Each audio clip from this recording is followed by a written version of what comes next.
What's up, guys? Welcome back to another raging episode of Grab a Snack, where we unpack all things rugby at the Olympics. I'm your host, Jazz Gray. And I'm Nicole Palombo. Today we're going to unpack the historic match by USA Rugby, who brought home the bronze medal. We'll talk about Canada's rise and how they secured the silver medal, talk about New Zealand going back to back, and other top stories from the day, and of course the iconic try from Spiff Sedrick. So before we get into it, let's talk about what we're snacking on. Today, I'm sticking with what I've been going with the last couple of days. Maybe it's lucky, maybe that's why, but just a good old fruit salad. Okay. You, Jazz? So today I got a hefty snack. So I got some, I don't know if you can see, I don't want to pour it on my computer, but I got some consomme here with some beef birria in there. And then I have a blueberry Eggo waffle. I have some kombucha on the side and a little water. They had me, my heart rate was up, so my appetite's up. My snack has to be big today. I love it. Oh my goodness. What a day. Let's just get right into it. So this morning, USA played New Zealand, and they ended up losing. And I will say, when you lose in a semifinal game, it can be detrimental to your mental state. So I was like, man, they lost that one. Could have really gone either way. Two easy tries towards the end of the game kind of really put them out of reach. So just sad, but it's just so good to see how they bounce back in that bronze medal match against Australia. Someone who has kind of had somewhat of a dark cloud over them, dominating their last few matchups. So to see them be able to just get the victory over that team who's been a little bit of their Achilles heel the whole season is just amazing. And let's just talk about their defense. It was stupendous. I mean, you have people on the other side of the ball like Maddie Levi, like Charlotte Caslick, and they just brick wall stopped them. So that was just amazing to see. It was a great game. What did you think about it? Went through all the emotions, as I think we all did, because it was getting down to the wire there, and it was nervous, and you knew something had to happen. And we talked about yesterday on the pod how France kicks deep balls on us on the restart. So today, that's what Australia did, and I was like, oh no, they're putting us at the 5, and it was looking a little bad there. And then Spiff just broke that line and took it about 95 meters. Oh my goodness, so incredible. But talking about the first match, how you mentioned how losing in a semifinal can hurt your mental state then for the next one. And you really saw that with Australia. 100%. You saw them losing; they were crying on the ground. Granted, it does stink to be taken out of the gold medal match, but going into our game, into the third place match, I really thought we were going to win because I felt that Australia was already thrown off their rocker and didn't know how to come back from that. So it's a really big mental game in the semifinals. It is, and I think the big difference in the two is just nobody expected USA to beat New Zealand. So I feel like there was kind of no expectation there. Anything they did was going to be above and beyond expectations, if we're being honest. And I think Australia was expected to possibly get the gold, and to get an upset like that was seemed like they just took a nosedive emotionally and couldn't come back from it. The mistakes they were making were just silly knock-ons, and you usually don't see them like that. So they're normally pretty clinical, and you could just tell that the emotions kind of took over, and which is understandable, and we were able to capitalize on it, and We talked about in the first episode about Alev doing what Alev does best, scoring tries. That's what she did today. That's what she did all day. She put us on the board to tie it up. It was a scrum right into the try zone, and I posted a tweet because she does that so often. She is so good she's good in general, but I've seen her score a lot when she's right there, right on the scrum, right before the try. So what a great try by her just to put us up. But nobody's, I would dare say 10, 15 meters out, she's pretty unstoppable. So that's just what Alev does best, run people over, and that's what she did to get into the try zone. One thing I do want to point out is that in the New Zealand game, USA versus New Zealand, the commentator said when Christy scored, that this wasn't even a dream for her a couple of years ago because she wasn't introduced to the game until she was about 23 years old. Pretty crazy. That majority of our team, I'm pretty sure all of the team, you can tell me otherwise, really didn't discover rugby until their later parts of their life. Meanwhile, Australia, New Zealand, a lot of people on this circuit and who we played this weekend grow up playing the sport. So now we have these incredible athletes who really only picked up the sport nearly 10 years ago and they already have a medal. Pretty crazy and impressive, and I hope this now changes the youth trajectory, because if we're this good and if these girls have only been playing for a couple of years, imagine we start growing these girls at the youth level. 100%. I think that's just a testament to the program, the culture they built. So I mean, everything in rugby, it seems like it's blowing up now, so hopefully we don't have to keep saying that for long. Exactly, and in the beginning of the week, or right before the women kicked off, we promoted the Women Play Rugby campaign because Aries said people don't even know USA has a women's rugby program, excuse me. And look at them now. They are on the podium, and people will not stop talking about them on Twitter, which is incredible, which I'm so thrilled for. And people are like, we need a league for these girls to play in the United States. And I just keep going in like, hey, we're here. Because, it's like people don't know that it's a thing. And now people know that we have these incredible athletes in our own country. And what can we do to help keep supporting them and keep more coming, because in 4 years we want another medal. And I guess that's the curse. I just saw LeBron James post today, winning is a curse, because then that's the expectation that you keep winning and keep winning. But at the end of the day, it's still a good curse because you want to win. But yeah, we want to keep this momentum going, so hopefully we can keep spreading the love of rugby to young girls and boys across the country. I agree with all of that, and I feel like Australia kind of got the sour end of that curse today, unfortunately. Just to shift over to Canada, I thought they had a great performance. I just want to go on record and say, I know yesterday I came on here and said there was no way that Canada was getting by Australia, and they did. They did. So, Canada, I apologize for doubting you. You came out and you did your thing. I will say that Canada does a great job of controlling the game. I don't know if that's part of their game plan, but they can get the ball, they can slow it down, just run crash balls and just keep recycling it to just run time off the clock. And I think it's pretty amazing how they can control a game with their physicality and just tactics. So big ups to them for the big upset. Big ups to them for getting the silver medal. I think we had about four or five players from PR7s in the final? 9 players from PR7s in the final. So 9. That's I could only fit the 4 on one graphic. That's why you're thinking 4. I see. Okay. So just to have 9 players from PR7s in the final game. Yeah. That's incredible. Shout out to them for all the work that they've done. They got it done and got a silver medal. So dope. They did. Dope to see. And they gave New Zealand a little bit of a scare there. They did. I was like, are they going to do it? And then Michaela Blyde was like, stop playing in my face. No. And scored. Yeah. No. Shut that down. Yeah. But big ups to them. Portia Woodman retired, went out with the yellow card. Why not? Love it. So she's definitely GOAT of the game. So big ups to her for just her career and being able to walk away from the game whenever she wanted to. Naya as well, her last, and I know a lot of people didn't announce, and not like I'm speculating, but there are some older players across the entire board, so I'm wondering who might also come next. So I hope a lot of people went out happy there. So 100%. It's always good to go out with a win, and this one was just a super win. So happy for them. Seems like they're living it up. Well deserved. Did you text Naya yet, or did she text you? I did. I texted her. I'll read it word for word. We're always money driven. So I was like, oh, okay. Hell yeah. Ka-ching, ka-ching, ka-ching. Congratulations, bud. And she was like, cha-ching.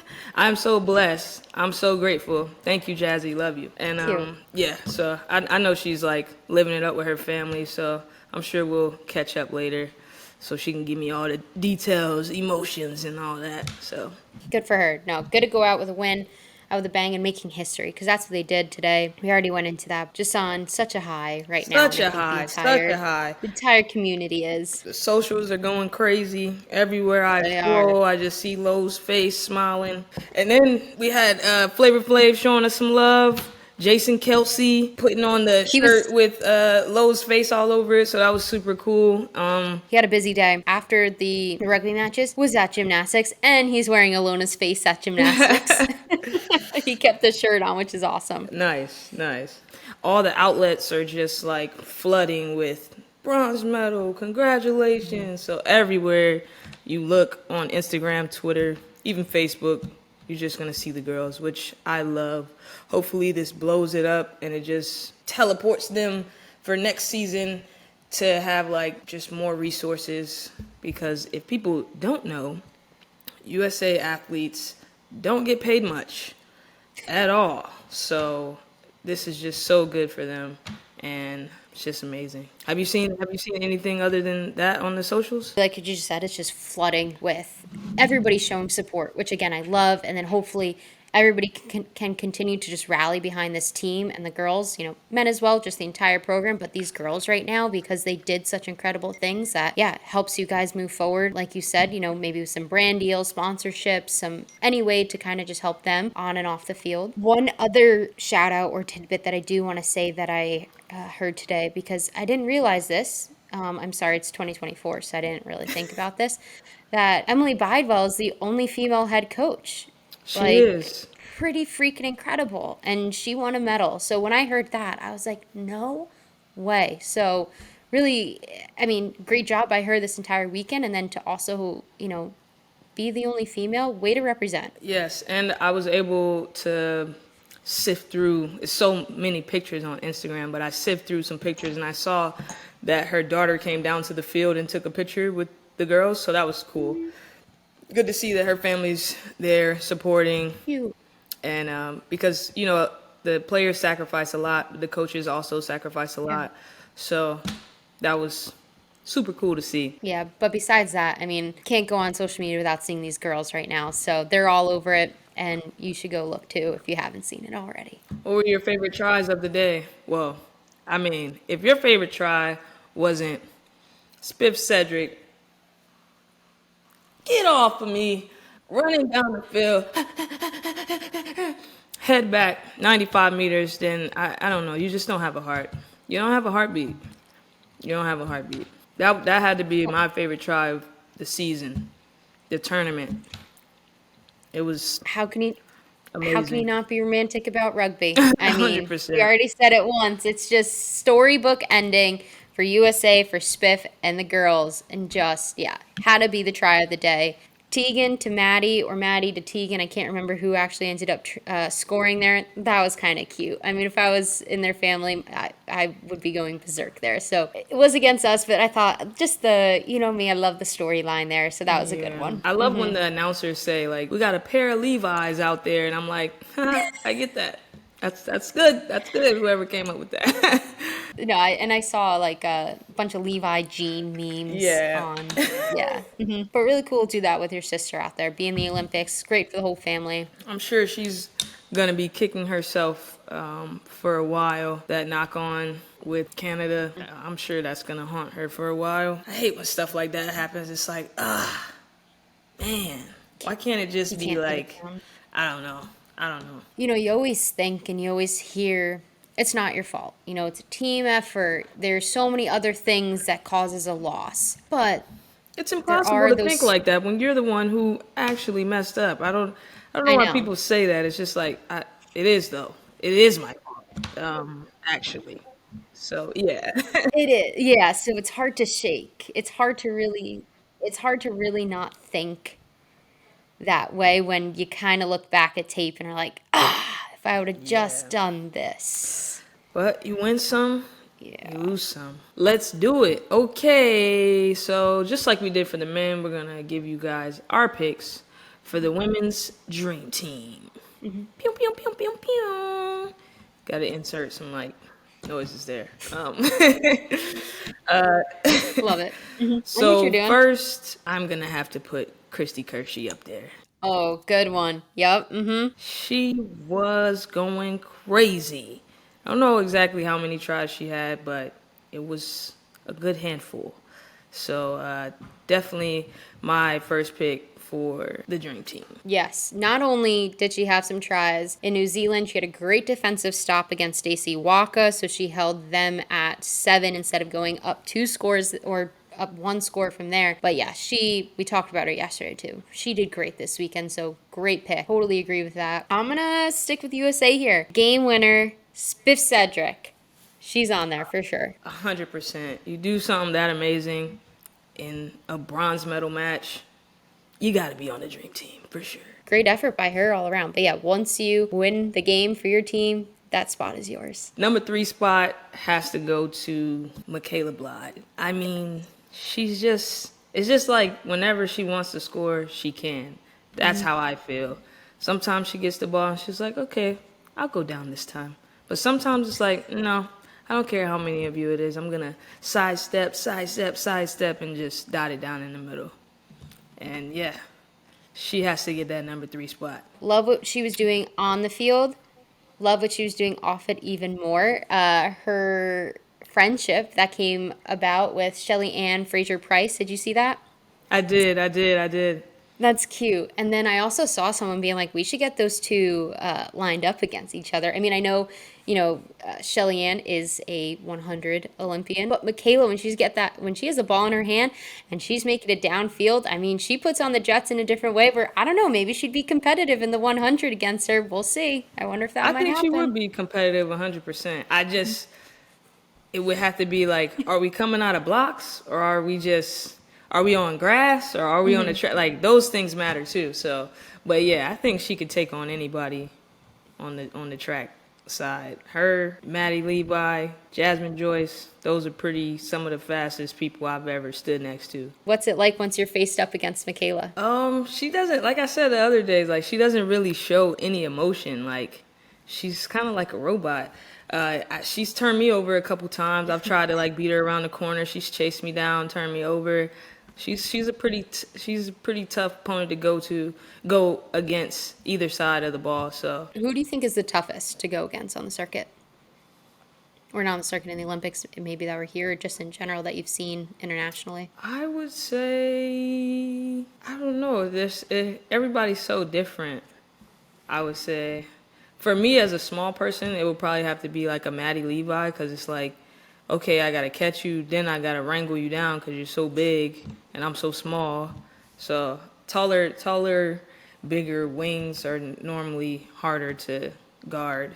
So yeah, I would probably say Maddie Levi, but she's like deadly too because she's Michaela Blyde. She's deadly too because she can like step and do all those things. But just as far as like physicality wise, Maddie Levi's probably be a little tougher. All right, next up, number 4, I have Piper Logan, who scored in Australia, just helping the girls get to that gold medal match there. So really just love what Canada did today. In the first episode, you said that you liked the Leafs and that they were looking good and that they were going to come out of pool play on top. They didn't come out of pool play on top, but they still saw New Zealand in the gold medal match. So, I mean, really great effort by them this week. And I think the number 5 spot should just be shared by Charity Williams and Asia from Canada. Like I said about their team, they really all get down and dirty and spread the workout. So it's kind of hard to just hone in on like 1 or 2 players because they all touched the ball, scored tries. The tries were really spread out amongst their team. So I'll go with them 2 for the number 5 spot. Yeah, good idea. I mean, they had 5 different try scores today, so it's a real team effort there. All right, number 6, giving it to Stacey Waaka. She had 3 tries today. She had 2 against USA. Boo. That's okay. She had 2 against USA and then had 1 in the gold medal match. So you're always going to have a good show by the Smiling Assassin there. So she just did great this tournament, and I can't wait to see what she does in the future and hopefully see her for her 3rd Olympics there so she can win. Actually, I don't want her to win 3 in a row because USA is going to win gold next time. But, just see her up there because she does a great job and she's such a good person too. So, I mean, really liked her performance. And then the last spot, we got to give it to Maddie Levi. I mean, 2023, 2024, Player of the Year. just amazing athlete, amazing rugby player. Didn't get a chance to get on that podium this year because our girl snubbed her. But I'm sure she'll be back and better than ever. Yeah. Heartbreak always makes the best athletes, so. It's the wins you find in the losses. Right. So poetic. Looking forward to next season on the seventh series. Who are we looking out for? Who are the up and comers? Who are just chomping at the bit? Who do you think is just gonna stun everybody next season? Not only talking about who's going to stun people next season, I want to talk about someone who stunned people this weekend, which is China. China, like we said yesterday or 2 days ago, wasn't even on the series, wasn't even playing all you people until 2 days ago, and they ended up in sixth place. So, wow, really was not seeing that coming out of China there. So, I think there's someone we're going to have to look out for. I agree. We're talking about a team that a few months ago could probably count their wins on two hands. And now they're like they come into games just hoping to score a try, but now they're winning games. And that's just remarkable. It just shows a good program, good coaching, players that are hungry, and I think that that's only going to increase as they keep training and keep working because success turns into hunger and hunger just turns into more success. So they're going upward for sure. To not even be on the series this past season and to come out and make that performance, and they placed higher than they ever had. So good job, China. Came ahead of, I mean, they came in 6 out of 6, so let me do the math here. Came ahead of six people who are on the circuit this year. So really came out of nowhere with this performance. So there's someone I look forward to seeing next year. What about you? Who are we looking out for? I think there's something to be said about Canada to improve that much in that little time, just like from the series to the Olympics. They used to be a powerhouse team, someone that teams were afraid of, and I think they're getting back to their ways. So I think there's some people to look out for on that Canadian team come next season for sure. I mean, I feel like can't I feel like you can't bump down New Zealand anywhere. I feel like they're always just going to be kind of hanging up there. But they are losing Portia, so interesting to see what kind of a team they are without her, and maybe whoever else retires after her. I'm not sure what that will look like. I know they didn't have Sheree this Olympics, which was a big loss, but I mean, they still won. She's a great player, so she'll probably be back next year. So I mean, I don't really think they're going to have too many Yeah. holes. Is it quiz time? It might be. Uh-oh. Is this the last quiz? Last quiz, and this is like one of my favorite things to do. How long are you able to hold the ball in the try zone before touching it down? That is a fantastic question because I did not know there was a limit. I kind of thought it was until someone just comes over and taps you or you put it down yourself. So if there is a limit, I would love to know.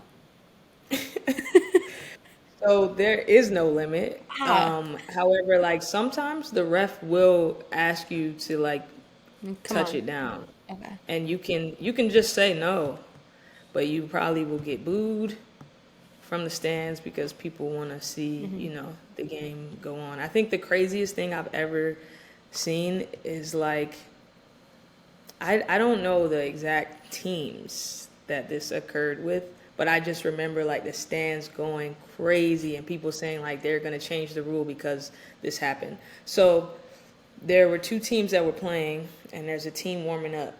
And this is like on the series. And so the team warming up needed one team to lose. And that was the team that was about to score and the guy just stood in the try zone for like 4 minutes. And so they just That had to long? watch.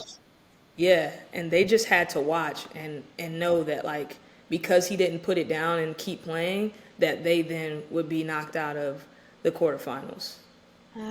And so, man, the crowd was going crazy because a lot of rugby fans, like, they want the game to go on. They want to see more. The games are only 14 minutes, so people want to see as much as they can. And he got booed, but he just didn't care. He just stood there, and the other team just stood there because they knew, like, it didn't matter. Like, that team was going to get knocked out, and both of them were going to go to the quarterfinals. So that was probably the craziest thing. Me, myself, I've held the ball for, like, maybe a minute and a half. We played in the final against Russia, and I was running around the edge, and they just didn't chase me, so I just stood in the try zone until the person like ran down and was like, about to get me. So then I touched it down. But now you'll see, like, if you're standing there for a while, refs will ask you to like put it down. Okay. So this brings me to a great point because actually, I mean, I'm no rugby expert here, but I've been learning, and I've had quite a few of my friends texting me for rules this week. So can you just explain why people don't touch it down? So there's no timeouts in rugby. There's no breaks. You only get a 2-minute halftime. So if I run 60 meters, nobody chases me, I'm going to allow my team to catch their breath, especially if we're up and it's no rush. I'm going to allow my team to catch their breath, get a rest. Even me, I just ran, so I need to catch my breath, get a rest before I touch it down. And I want the other team to chase me the full way because then they get tired. So that could be, a reason. And just to run time off the clock if you're up. Just strategic holding the ball in the try zone. And then my next question to that is the follow-up that I got was, why do they try and score under the uprights? I get that question so much. It was hard to kind of explain, but yeah. It is, like, especially if you're not, like, face to face with somebody. Yeah. Because it's kind of like, I want to, like, show you with my hands and stuff. So wherever the person dots the ball down, wherever they score the try at, their kicker then takes the ball 20 meters from that spot, and they try to kick it through the uprights. So, the center is the easiest place to make a kick. So the closer you get to the center, the better chance you have of getting the 2 points for the conversion kick. The viewers learned so much with us. Hey, just come to me for all your rugby rule needs. I have Google, and we'll figure it out. All right, you guys. That wraps up a fun-filled, energetic, exciting, just insert all the words. Time in Paris. Thank you so much for tuning in to Grab a Snack, where we unpack all things rugby at the Olympics. And for some of you who have been asking us about the season and what's next, and we need to give these girls a place to play. Well, if you're listening to this, they play here with PR7s. But our season will be up next spring/summer. We play from about May to August. So hopefully this fall we'll have some fun and exciting news for you people. We are looking at some new destinations. We are looking at the same old ones. So we'll see what our schedule comes to be.